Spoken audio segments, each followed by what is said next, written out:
Olá, meu querido irmão, minha querida irmã, você que nos acompanha aqui pela Rede Nazaré de Televisão, está no ar mais um programa Vida Consagrada. Eu sou o diácono Alberto Cardoso, da Arquidiocese de Belém, e acolho todos vocês que nos acompanham aqui de Belém, da região metropolitana, e também você que nos acompanha em uma de nossas várias retransmissoras espalhadas por toda a Amazônia Legal. Sejam todos muito bem-vindos. Nosso programa Vida Consagrada está no ar para trazer mais uma história vocacional, mais um testemunho de vida que ilumina também a nossa própria caminhada, a nossa própria consagração a Jesus. É o Senhor que nos chama para uma vida consagrada, uma vida feliz, vocação acertada, vida feliz. É o que nós queremos celebrar e viver no nosso programa de hoje. É com grande alegria que nós recebemos o nosso entrevistado de hoje. Ele é noviço da família religiosa do Verbo encarnado, é natural aqui de Belém, e está discernindo, caminhando para essa consagração mais definitiva nesta família. E é com grande alegria que nós recebemos aqui o noviço Paulo André Vasconcelos Ferreira. Paulo, seja muito bem-vindo ao nosso programa Vida Consagrada. A gente fica muito feliz de recebê-lo, também recebendo junto com você o seu instituto, a família religiosa do Verbo encarnado, representada por você aqui no programa de hoje. Seja muito bem-vindo, irmão.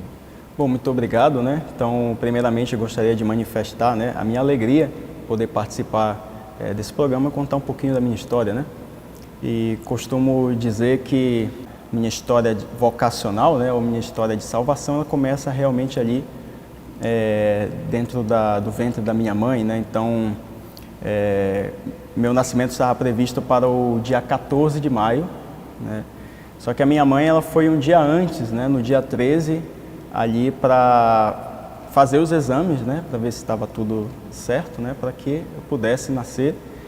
E só que quando meus pais foram lá, os médicos, então, o médico, que estava lá fazendo os exames, ele percebeu uma alteração, nos meus batimentos cardíacos. Então, eles foram identificar e relataram que eu estava com uma circular de cordão, ou seja, que o meu cordão umbilical estava sobre ali, estava me enforcando, E por causa disso meus batimentos estavam diminuindo, ou seja, de fato eu estava morrendo.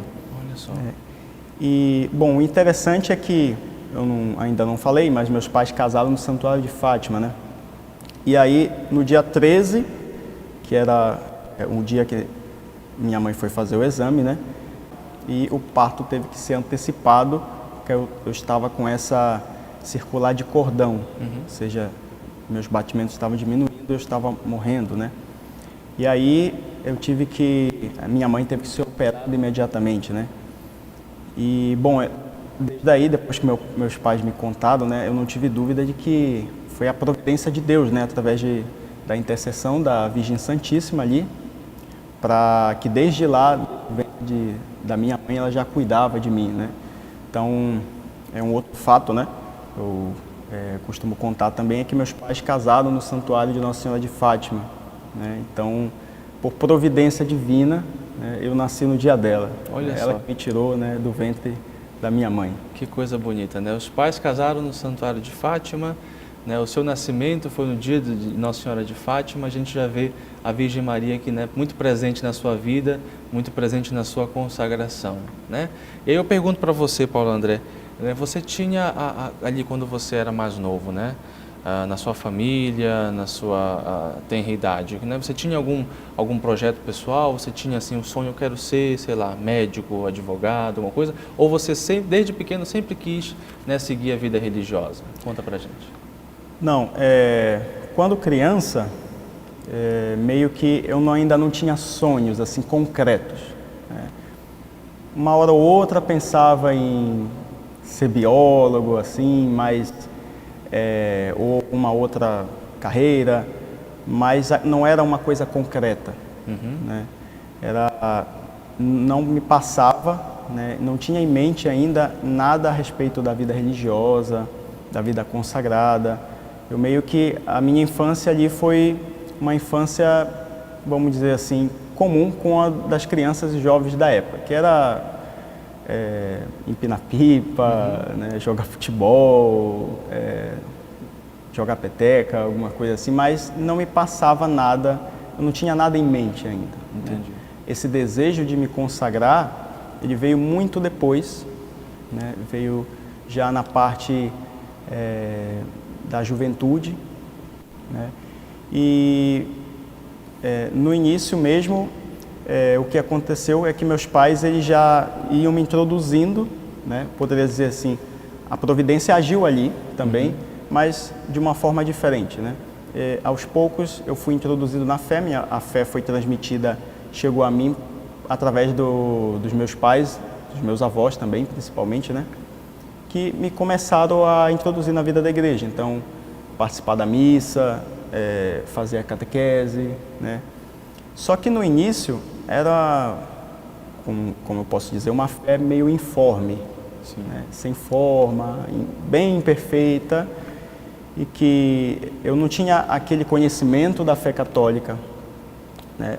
Porém, eu fui iniciando, né, na vida dos sacramentos e fiz a catequese, né, até os 12 anos. Né, 12 anos de idade, recebi a primeira comunhão, só que a partir daí eu não dei continuidade.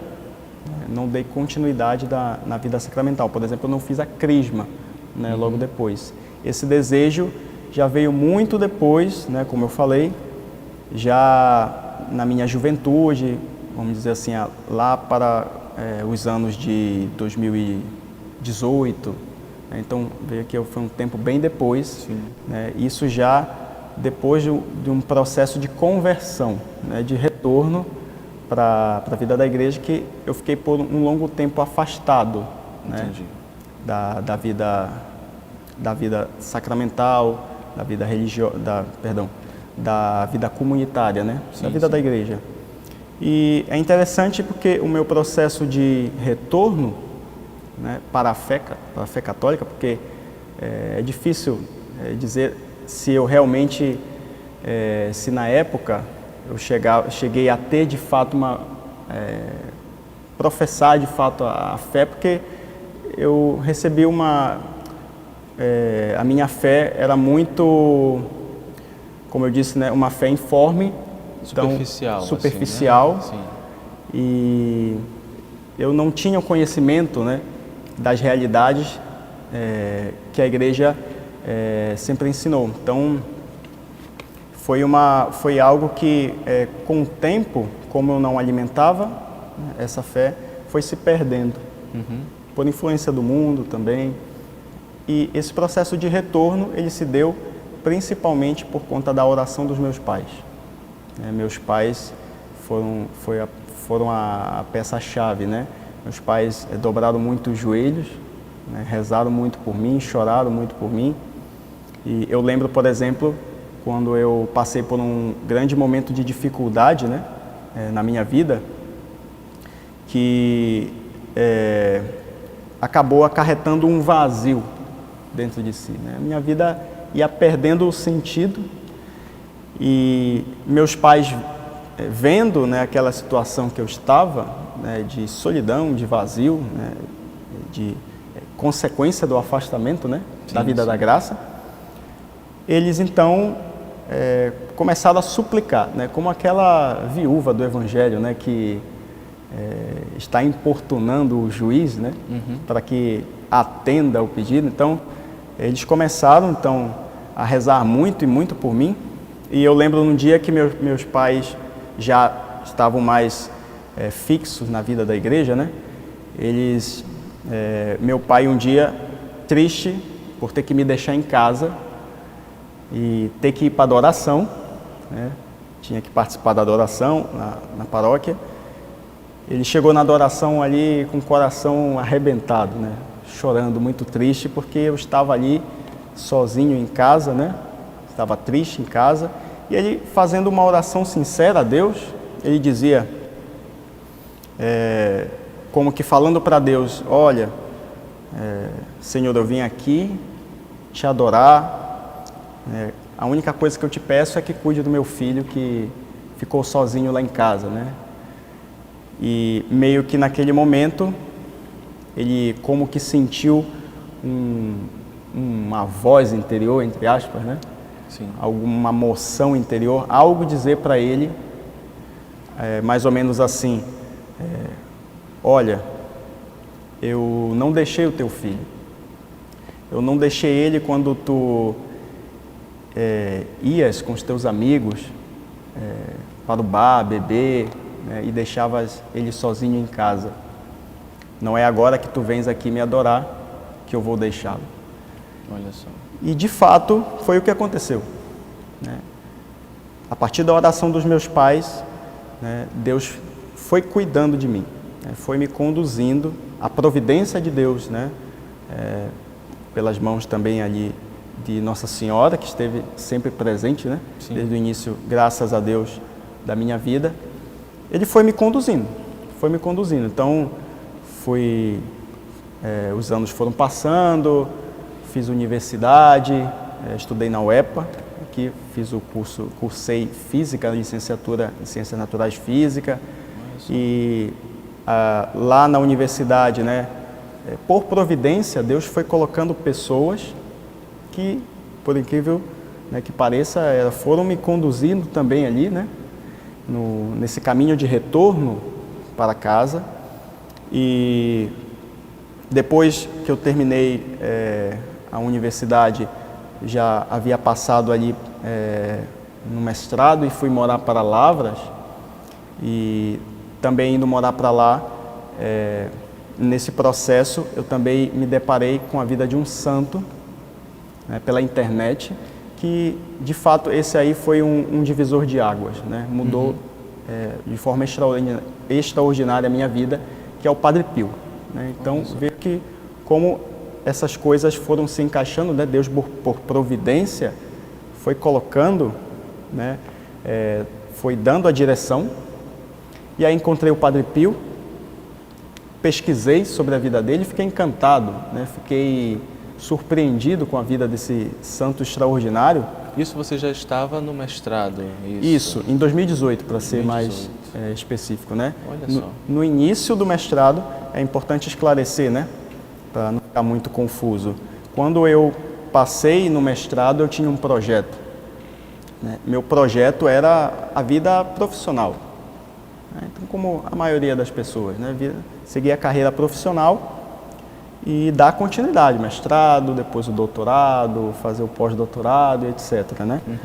Só que o interessante é que ainda lá, já em Lavras, e até antes, um pouco antes de iniciar o mestrado, eu me deparei com a vida do Padre Pio e as coisas começaram a mudar totalmente. Ainda antes de iniciar de fato o mestrado, né? Para ser mais preciso, maio de 2018, por aí, nesse período, março, maio, não me recordo exatamente, né? E já foi plantado aquele desejo de querer me consagrar, ali em 2018, né? Aí, bom, tem muita gente que fica assim me perguntando, nossa, mas como é que aconteceu isso, né? Bom, eu utilizo como resposta sempre o Evangelho, né? Então, por exemplo, no Evangelho de São Mateus, se você for olhar, capítulo 13, né? Todo o capítulo 13, Nosso Senhor, ele faz ali o discurso das parábolas, né? Então, você tem várias parábolas ali, Nosso Senhor, parábola do joio, parábola do fermento, a parábola do semeador e também a parábola do tesouro escondido no campo, né? Então, Nosso Senhor diz, né, que o reino dos céus é como um homem que encontrou um tesouro escondido no campo. Ele vai, cheio de alegria, vende tudo que ele tem, né, para ficar com aquele tesouro. E foi exatamente isso que aconteceu na minha vida, né? Eu, de fato, encontrei esse tesouro que fala o Evangelho, né, essa pérola preciosa, e vi que, de fato, né, todas as outras coisas, né, não tem comparação com esse bem maior, né, como fala São Paulo, né, na carta aos Filipenses também, né, não recordo exatamente a passagem, a frase completa de São Paulo, né, que ele relata que por ele eu deixei tudo, né, e tudo tenho como lixo comparado com o bem que é ganhar a Cristo, para ganhar a Cristo. Agora, as consequências dessa decisão, né, dessa importante decisão de deixar tudo para seguir a Cristo, o Paulo André vai contar para a gente no nosso próximo bloco. O nosso programa Vida Consagrada está no ar aqui pela sua TV Nazaré. Vamos fazer uma pequena pausa para o nosso apoio cultural e voltamos já já, não sai daí. E voltamos com o nosso programa Vida Consagrada, aqui pela sua Rede Nazaré de televisão, comigo, o diácono Alberto Cardoso, e trazendo também o nosso convidado de hoje, o noviço Paulo André, ele que faz parte da família, né, do Verbo encarnado, está contando um pouquinho para a gente da sua história vocacional, sua consagração, como foi que Deus foi chamando, suscitando no seu coração esse desejo para uma vida consagrada. A gente falava, né, Paulo André, no bloco anterior, sobre a sua trajetória de vida, né, a carreira que você estava seguindo, né, já cursando o mestrado lá em Lavras, né, e aí teve essa experiência bonita, né, de conhecer, né, este grande santo de nossa igreja, que é São Padre Pio de Pietreutina, né, e como o seu testemunho, a sua história de vida, né, deste grande santo lhe encantou, né, para esta consagração definitiva. E falava também no bloco anterior, né, sobre, né, a passagem do Evangelho, né, de deixar tudo para comprar aquele terreno cujo existe um tesouro lá enterrado. E aí eu queria perguntar para você, como é que foi então, né, para você, quais foram, né, o que foi mudando na sua vida depois que você parou e disse, não, eu quero ir para cá, não quero mais seguir para lá? Conta para a gente. Bom, minha vida mudou totalmente, né? Foi uma mudança radical, né? Então, por exemplo, no mestrado ainda, eu não abandonei o mestrado, né? Concluí o mestrado, então essa mudança foi acarretando consequências. Por exemplo, eu queria estar mais na paróquia do que estudando para o mestrado, né? Então, eu queria estar servindo na missa todo dia, né? Lá em Lavras, eu não tinha, por exemplo, o sacramento da crisma. Lá eu fui crismado em 2019 e aquele fervor inicial, né, era como que aquilo me impulsionava. Então eu queria, depois que fui crismado, fui convidado pelo pároco para servir ao altar, né, como acólito. Então eu queria estar participando da missa todo dia, né, coisas que eu não fazia. Eu ia só aos domingos, né, e aí já veio aquele desejo, mas não apenas não era obrigação, era um desejo, uma vontade muito grande de estar servindo ali. E aquilo trazia uma felicidade muito grande para mim, estar ali pertinho de Nosso Senhor, no altar, né? E eu queria estar servindo de manhã, queria estar servindo de noite, nos domingos eu queria servir em todas as missas. Estar, né, sempre a serviço. Que queria estar sempre pertinho ali de Nosso Senhor, né? Então, adoração, queria estar sempre lá na paróquia, adorando diante do sacrário. Ou seja, eu passei a estar, como posso dizer, inclinado para as coisas espirituais, né? Ter uma inclinação às coisas espirituais, né, que eu não tinha. Por exemplo, eu não tinha desejo algum de participar da missa, ou, por exemplo, de rezar o terço, ou o rosário, né, ou então pesquisar sobre a doutrina, a vida dos santos. Isso não me encantava. Porque essa é a primeira consequência do pecado, né? É essa perda, né, essa perda do desejo de Deus e das coisas de Deus. A pessoa vai perdendo esse desejo, né? Isso tudo é restituído, né, com a vida da graça, né, com os sacramentos, né, da importância, né, dos sacramentos. Então, por exemplo, lá em Lavras eu retornei, fui me confessar, fiz uma confissão geral, coisa que eu já não tinha feito, né? Já tinha muitos anos, né? Então, tudo foi mudando, né? Foi mudando drasticamente, né? O Padre Pio, de fato, ele mudou a minha vida de uma forma extraordinária, né? E aí eu fui me apaixonando pela igreja, pela vida da igreja, pela vida religiosa. Na época eu ainda não tinha feito nenhuma experiência, né? Eu só tinha aquele desejo mesmo, né? E aí, bom, sobre as consequências que o senhor perguntou, né? Bom, a primeira consequência é que você vai ter que deixar família, vai ter que deixar projetos, né? Por exemplo, quando eu fui para Minas Gerais, né, era como que um sonho para mim, naquela época, já na juventude, era um sonho o doutorado, né? Foi algo que eu tive que desfazer, né? Mas não foi muito difícil por causa daquele fervor inicial, né? Aquele desejo muito grande de estar mais perto de Deus, de me entregar a Deus. Então, nesse sentido, não foi tão difícil, né? Porém, eu tive que deixar muita coisa. Agora, isso não me arrependo, claro, né? Muito pelo contrário, né? Sim. Eu fui encontrando um sentido para a minha vida, né? Um sentido para a minha história, né? E as coisas foram se encaixando tudo, né? Todo o projeto, né, que Deus tem, né, a sua vontade, ela foi sendo manifestada aos poucos. Entendi. E a sua família, como foi que, né, os seus pais, né, eles lidaram com essa sua decisão, né? Porque, né, eu imagino assim, né, a mãe, o pai, né, o pessoal acompanha, olha, está aqui, está estudando, vai fazer mestrado, já falou para nós que ele quer fazer doutorado, já deve ter partilhado toda a tua vida, né, para eles. Com certeza. E aí do nada, né, poxa, agora vai para cá, para o lado de cá, né? Como foi essa recepção deles, né, dessas mudanças que você foi tendo na sua vida? Não, graças a Deus, com relação aos meus pais, eles me apoiaram. Que bom. Não tiveram dificuldade, até porque meus pais foram os primeiros a retornar para a vida ativa da igreja, né?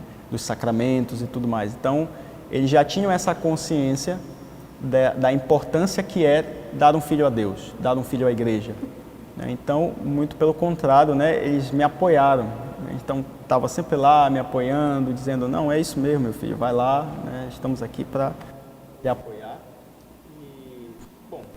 Enfim, meus pais sempre me deram suporte e rezaram por mim. Né? Que bom, isso é muito importante.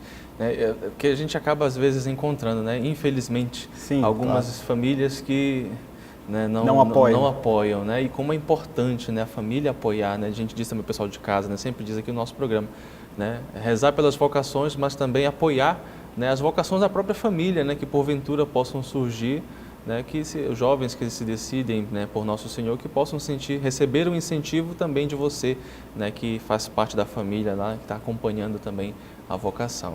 E aí agora eu pergunto para você, como foi para você conhecer ali a família religiosa do Verbo encarnado, né? Porque você, ali naquela experiência com o Padre Pio, houve essa mudança para uma fé mais profunda, mais verdadeira, mais autêntica, né? Mas ali, como foi que surgiu ali esse desejo de consagração mais profunda ainda, né? Além de uma vivência profunda da fé, mas uma vivência profunda de uma vocação.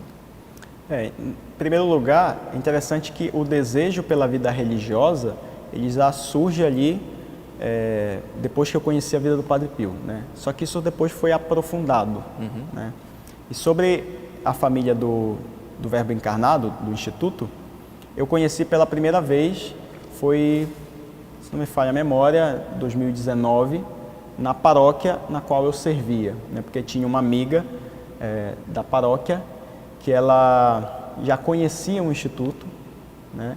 Então ela conhecia pessoas ali e ela, vendo, né, que eu queria me entregar a Deus, que eu queria muito ser padre, né? Queria muito chegar ao sacerdócio, queria ser religioso, etc., né? E aí ela falou do Instituto para mim. Olha, vai lá, faz a experiência. Ela começava a falar muito, né? Isso desde 2019. Né? Então, também outras pessoas, só que eu não conhecia ainda de uma forma profunda. Né? Foi o primeiro contato que eu tive, foi em 2019. E aí, depois que eu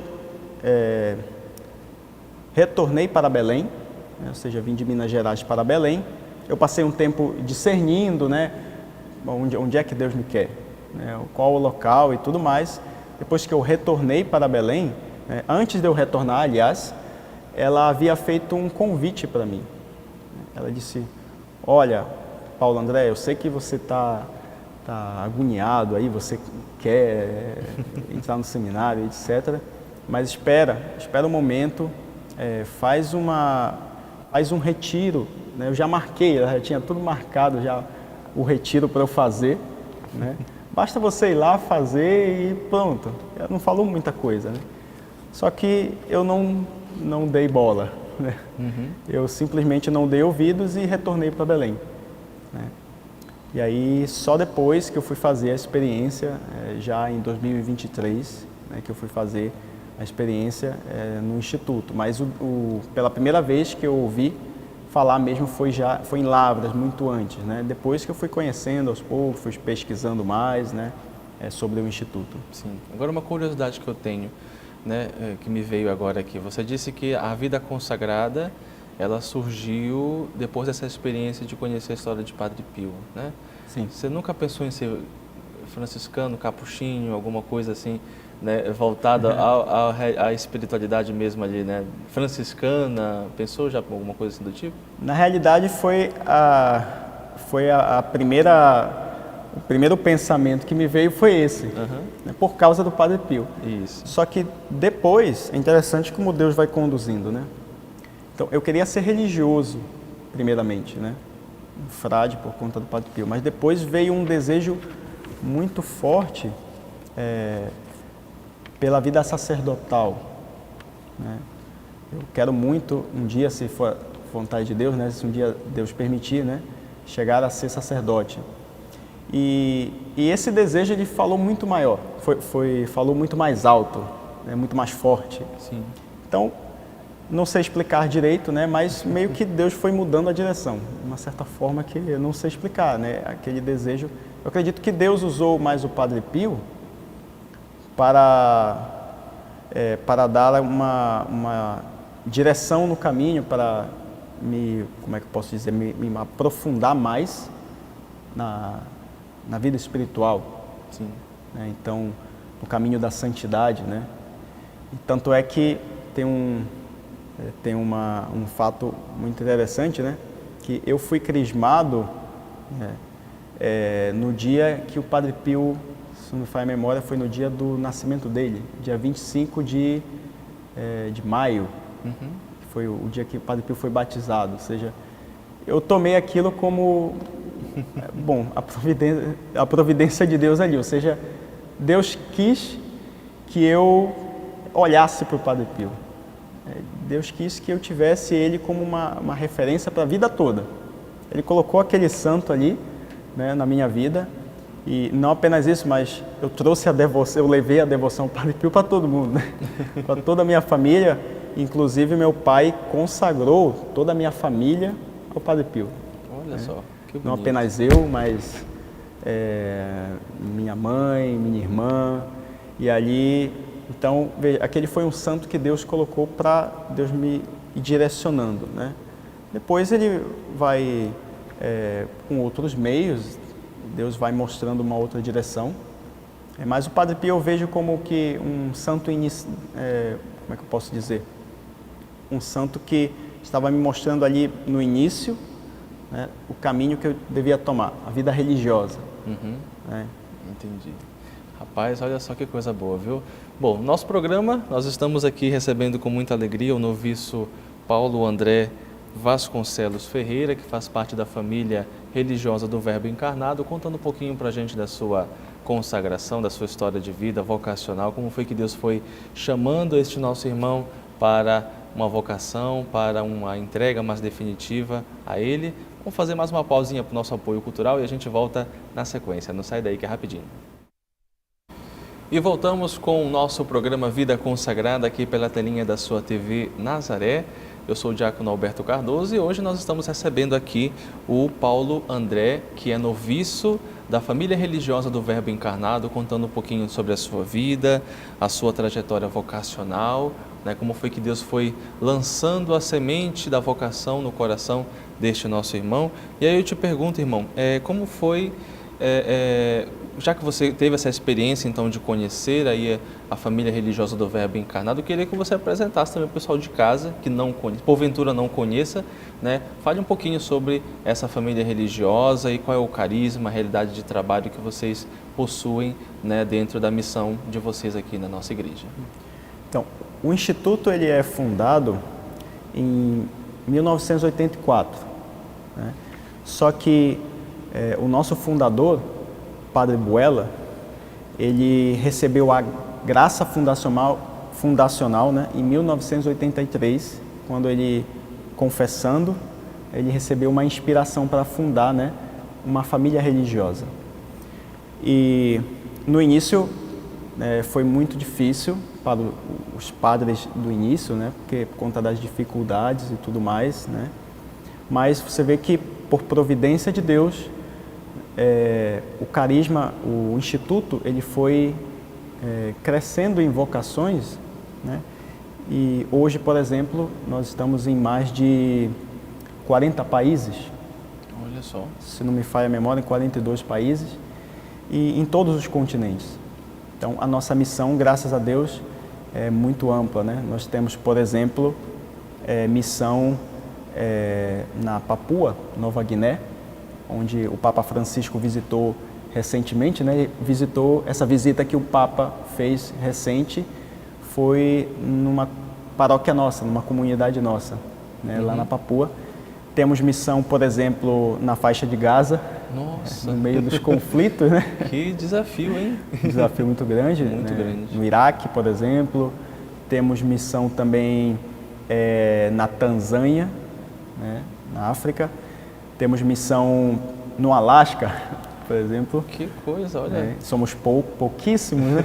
Lá no Alasca, mas a temos... realidade de missão bem desafiadoras, né? É o que nós chamamos de missões emblemáticas. Inclusive, é um dos pontos inegociáveis do nosso carisma. Chamamos de missões emblemáticas, ou seja, aquelas missões difíceis mesmo, né? Sim. Então, bom, o nosso carisma, principalmente, é a evangelização da cultura. Só que nós fazemos isso, né, de várias formas. Então, por exemplo, através da pregação dos exercícios espirituais de Santo Inácio, né, e fazemos retiros, né, em vários períodos do ano, e inclusive estamos aqui em Belém, né, graças a Deus pela primeira vez esse ano. Tivemos um retiro feminino, né, pela primeira vez. Fizemos missão aqui nas Mercês, né, só que não foram os exercícios, né, nós fizemos o que nós chamamos de santas missões, que também faz parte, né, dessa evangelização da cultura. Então, pregação dos exercícios espirituais, santas missões, né, e em que consiste as santas missões? Né? Consiste, por exemplo, em várias atividades, por exemplo, atividades com jovens, com as crianças, nas paróquias, fazemos procissões, temos o famoso, na nossa família, o famoso sarau, que é uma atividade cultural, musical, né, que nós fazemos, teatros que nós fazemos, pequenas catequeses, que nós chamamos de cartuchos e controvérsias, e, enfim, né, temos também, por exemplo, um apostolado intelectual, né, grupos de estudo, fazemos apostolado nas escolas, nas universidades, temos como apostolado também as obras de misericórdia, casas de misericórdia, cuidado das pessoas que mais necessitam, né? Então, fazemos apostolado também com as famílias, né? Que é um dos, nós chamamos de pontos de inflexão da cultura. Sim. Né? A família, as escolas, os meios de comunicação. Então, nosso carisma, assim, ele é bem amplo. Sim, sim. Somos essencialmente missionários e apostólicos, né? Entendi. Eu pergunto para você, qual foi assim, a realidade do carisma que mais lhe chamou a atenção, assim, que você bateu o olho e falou assim, que coisa bonita, eu quero viver isso daqui, né? Bem difícil essa pergunta, mas... Eu imagino tantas realidades de... Eu me identifiquei com todo o carisma, sim, então sim. é muito difícil especificar, né? Mas, por exemplo, lá temos uma forte devoção eucarística. Por exemplo, o nosso dia lá, a nossa rotina, ela é marcada pela Santa Missa, mas também pela adoração. Então, todos os dias temos ali ao final, pelo menos 1 hora de adoração, né?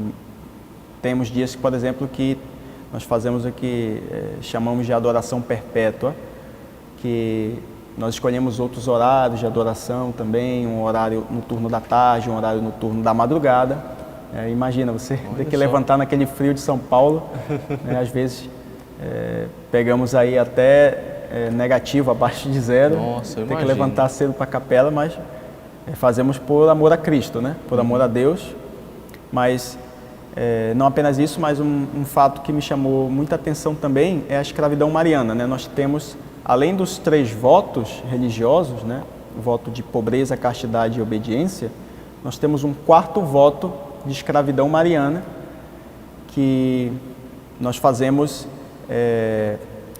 para essa consagração total a Nosso Senhor Jesus Cristo pelas mãos de Maria, seguindo, né, o método indicado por São Luís Maria Grignion de Montfort. Então, aquilo ali me atraiu muito, né, porque eu não contei, né, mas em 2018, se não me falha a memória, final de 2018, o início de 2019, um dos livros que também foi grande influência na minha conversão, no meu processo de santificação, foi o Tratado, né, o Tratado da Verdadeira Devoção à Virgem Santíssima, né, de São Luís.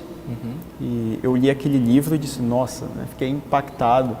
Então, eu já tinha esse desejo, né, já tinha me consagrado, inclusive, e quando eu me deparei com aquilo, eu disse, não, é aqui que Deus me chama, né?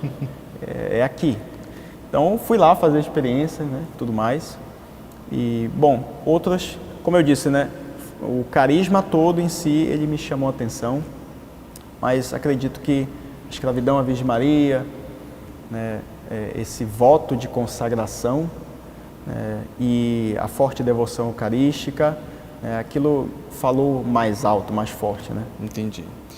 E aí, você agora é noviço, né, isso da família religiosa, né, nessa etapa de formação para o sacerdócio, não é isso? Exatamente. Então, conta um pouquinho para a gente também como é que é organizada essa realidade de formativa da família religiosa do Verbo Encarnado. Por exemplo, o jovem que começa a caminhada, ele começa por onde? Quais são as etapas que ele vai prosseguindo aí na formação? A primeira etapa nós chamamos de postulantado, né? É uma etapa mais em que a pessoa ela passa a conhecer um pouco mais o carisma do Instituto, as realidades, o noviciado. Então, é uma etapa, é o início, Sim. Né? Primeiro contato, vamos dizer, resumindo, né? O primeiro contato. O seu postulantado ele foi aonde? Foi em São Paulo mesmo, São Paulo. no noviciado. Ah, né? entendi. O postulantado ele é no noviciado mesmo. Ah, entendi. Eu fiquei como postulante, acho que uns 6 meses, né? E depois, aí que vem a segunda etapa, né? Que é de fato, começa a vida religiosa no noviciado, né? Essa vida, você começa, aliás, falando melhor, você começa a viver a vida religiosa, né? Que é o noviciado. O noviciado ele dura 1 ano, então é uma etapa formativa, né? O foco do noviciado não é o estudo, né? Nem sequer aprimorar, por exemplo, lá nós temos vários ofícios, temos vários trabalhos, nós é que cuidamos da casa, né? Então, tem um responsável pela economia, tem um responsável pela parte da hospedaria, tem outro responsável pela parte da imprensa, pela parte da cozinha e etc., da dispensa, setor, né? Cada setor, né, da casa responsável. tem um ofício específico, mas não é uma etapa que exige tanto nesse sentido, né? Sim, sim. O que se exige mais como é que eu posso dizer? É você formar ou determinar a vontade, né? Ou seja, você crescer no amor a Cristo. Sim. Você ter uma vontade firme, né? Então, o que se foca, né, ali nesse período é o crescimento das virtudes, né? As virtudes humanas, pois as virtudes infusas, né? Esse crescimento espiritual, de fato, né? O foco do noviciado é você amar a Cristo e Cristo crucificado, como diz São Paulo, né? Então, ali você faz isso seguindo as regras da casa, obedecendo o horário, sendo fiel ao que lhe foi pedido, fazendo tudo com alegria, né, com amor a Deus, tudo para a maior glória de Deus, para a salvação das almas, né? E assim você vai crescendo e até se adquirir um mínimo de virtude para você ir para o seminário, né? Porque, na verdade, já se espera, né, que a pessoa já tenha um mínimo de virtude. Aí depois do noviciado, então, vem as etapas de seminário, é isso? Exatamente. Que são os estudos mais propriamente ditos de filosofia e teologia, é isso? Isso. Como é que é? Exatamente. Aí no seminário já é o contrário, né? Vamos dizer assim, o foco já é o estudo, né?